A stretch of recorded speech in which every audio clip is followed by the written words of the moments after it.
Bonjour, c'est Léa, bienvenue dans cette vidéo. Alors aujourd'hui je suis en Martinique, finalement j'ai réussi à y aller. Je sais pas si tu avais suivi ma vidéo sur mon bilan, mais au final j'ai réussi à y aller. Donc du coup je sais pas si y a la loi de l'attraction ou pas, mais en tout cas je suis là.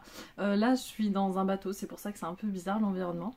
Voilà, il est 8h du matin et il fait déjà super chaud. Voilà, donc là actuellement je suis en train de relire les livres Transurfing.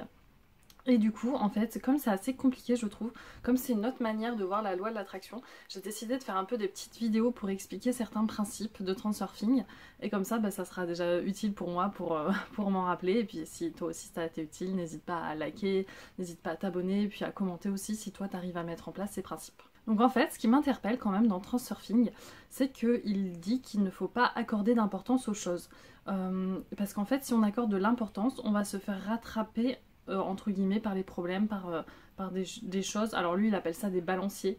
Parce qu'en fait il dit qu'on est dans des balanciers un peu comme des pendules entre guillemets qui hop nous rattrapent et nous envoient en fait dans une vie, une certaine vie. Parce qu'en fait lui en gros c'est comme s'il y avait plusieurs possibilités. Alors je sais plus le terme qu'il utilise. Mais en fait, quand on veut attirer quelque chose, c'est tout simplement on va se déplacer de ligne de vie entre guillemets. Donc soit on se déplace de plus en plus de manière positive, soit on se déplace de plus en plus de manière négative. Et en fait, c'est carrément tout le futur, enfin toute la ligne de vie entre guillemets qui se déplace. Voilà, donc du coup, lui il dit qu'il faut vraiment ne pas accorder d'importance aux choses. Alors du coup, je trouve que ça va un peu en contradiction avec la loi de l'attraction qui dit qu'il faut vraiment qu'on ressente les bons sentiments, etc.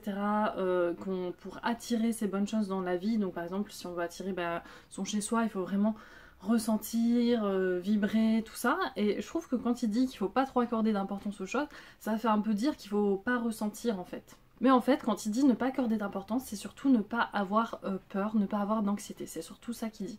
Donc en fait, pour lui, dès qu'on a peur, dès qu'on... moi, ça m'est souvent arrivé, des fois je me dis, oh là là, j'espère, mais quand j'espère, en même temps, j'ai peur, quoi. J'espère que je vais avoir mon chez moi, mais en même temps, j'ai peur.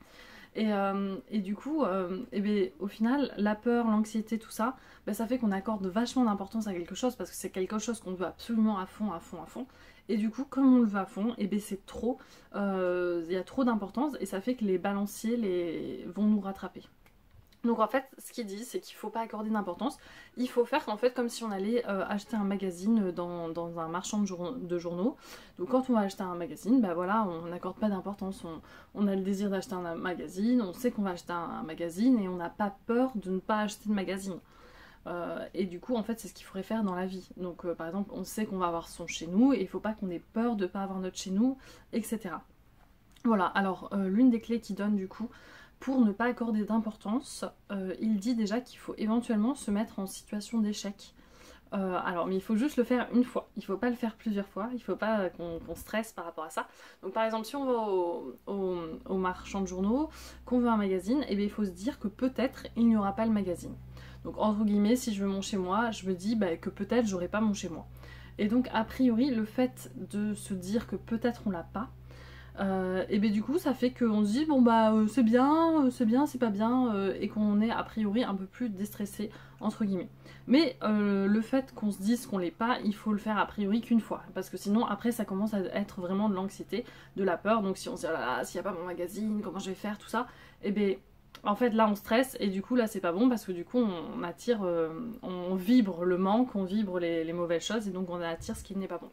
Donc ce qu'il faut se dire, c'est juste se dire mais il y aura peut-être pas de magazine, mais ça sera bien quand même, ça va rien changer à ma vie, je serai toujours pareil, je me suis levée le matin d'une certaine manière, ça sera pareil le soir, c'est juste que j'aurai pas mon magazine et puis tant pis. Voilà. Et d'ailleurs, en parlant de ça, c'est marrant parce que j'ai eu l'exemple ce matin, parce qu'on est sur le bateau, et moi, en fait, le matin, j'ai toujours très faim. Et là, je voulais absolument prendre mon petit déjeuner. Donc voilà, donc je lance la cuisson du four, le gaz, tout ça, pour me faire bouillir mon eau. Et puis du coup, en fait, après, il n'y a plus de gaz. Donc du coup, plus de gaz, il est, je sais pas, il était 7h30 du matin. Du coup, les magasins pour le gaz sont fermés, tout ça. Donc ça veut dire pas de petit déjeuner, ou alors il faut aller chercher des croissants à la boulangerie, mais pas de thé, pas de boisson chaude, ou alors il faut aller à l'extérieur, trop compliqué. Et puis nous, on prend des œufs le matin, donc on aime bien que ça soit bouilli, bref. Donc voilà. Donc du coup, eh ben, j'étais un peu voilà, je suis dégoûtée, j'avais trop faim, j'avais trop envie de manger, il va falloir que j'attende, je sais pas, 1 heure que les magasins ouvrent, donc enfin, j'étais un peu dégoûtée quoi. Et donc là je me suis dit mais Léa, tu accordes de l'importance à quelque chose qui en soi c'est qu'un détail, en vrai, voilà, tu vas manger ton petit déjeuner 1 heure après, c'est bon, profite, justement, n'aimez pas d'ondes négatives quoi. Et donc du coup moi de base j'étais persuadée qu'il y avait une autre bouteille de gaz pour remplacer ça. Et mon copain me dit non, non, il n'y a pas d'autre bouteille de gaz. Bon, bah ok. Donc du coup c'est pour ça qu'il fallait qu'on attende les magasins, etc. Et donc du coup j'ai décidé de ne pas accorder d'importance. Je me suis dit bon bah je profiterai de mon déjeuner plus tard. Enfin voilà, j'étais assez cool. Et en fait au final, eh bien, il y avait une bouteille de gaz qui était restée. Donc voilà, donc c'est assez marrant parce que je me dis, ben, ça se trouve c'est vraiment l'exemple parce que je suis en train de lire ça. Et ils disent justement que il faut pas avoir peur, se dire que eh bien, on va attirer des trucs négatifs, des sentiments négatifs, il faut rester dans le positif. Et au final, en restant dans le positif, bah, il y avait une bouteille de gaz. Alors je sais pas si c'est un lien, mais en tout cas je me dis, c'est intéressant quand même, c'est un peu une coïncidence qui m'arrive aujourd'hui. Voilà, donc c'était pour partager cet exemple de la bouteille de gaz. Une autre clé qu'il dit justement par rapport au doute, c'est qu'il faut un peu se mettre en retrait, entre guillemets. Il utilise le mot l'observateur. Donc en fait, il faut avoir le rôle de l'observateur. C'est-à-dire, en fait, quand on regarde par nos yeux, qu'on vit, il faut un peu mettre un état de conscience en arrière-plan, entre guillemets, pour avoir encore plus conscience des choses. Parce que c'est vrai que des fois, en fait, on dort réveillé, entre guillemets, on fait nos tâches, tout ça. Peut-être quelqu'un nous parle, on fait même pas gaffe, ou on prête pas attention et en fait on est vraiment pleinement concentré dans des trucs, on a vraiment la tête dans le guidon et en fait on prend moins conscience du moment présent, etc. Donc lui il faudra un peu qu'on ait un observateur et en fait l'observateur il nous permettrait entre guillemets de relativiser. Si on a un problème, l'observateur il serait un peu en arrière-plan comme quelqu'un qui regarde un spectacle en arrière-plan de notre conscience et dit ah bon tiens c'est pas bien, je sais pas il y a un problème lambda qui arrive, c'est pas bien, mais du coup, ça va, il n'y a pas mort d'homme, etc., etc. Donc en fait, le rôle de l'observateur, ça permet d'avoir quelque chose en arrière-plan qui permet de relativiser. Voilà, donc là, j'essaye de le mettre en place. Par exemple, c'est ce que j'ai fait là pour cette histoire de bouteille de gaz. Je me suis dit, bon, c'est pas grave, il n'y a pas mort d'homme, je me suis mis un peu en retrait. Et du coup, ça a totalement fonctionné. Pour résumer, Transurfing dit qu'il faut vraiment arriver à se détacher des choses. Mais en fait, après, de ce que je comprends, il faut quand même vibrer la bonne fréquence de la ligne de vie que l'on veut atteindre. Donc du coup, il faut être dans le positif, mais en même temps, pas avoir trop d'importance, donc pas stresser, pas s'inquiéter pour les choses qui n'arrivent pas. Il faut vraiment arriver à se détacher des choses, mais en même temps en vibrant. Donc c'est pas forcément évident. Et voilà, donc vraiment se détacher de l'importance et toujours relativiser.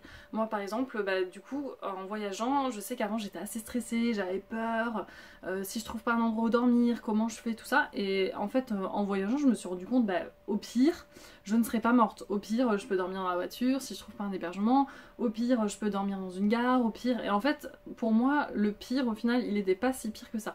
Donc d'ailleurs c'est pour ça qu'il conseille d'imaginer en cas d'échec.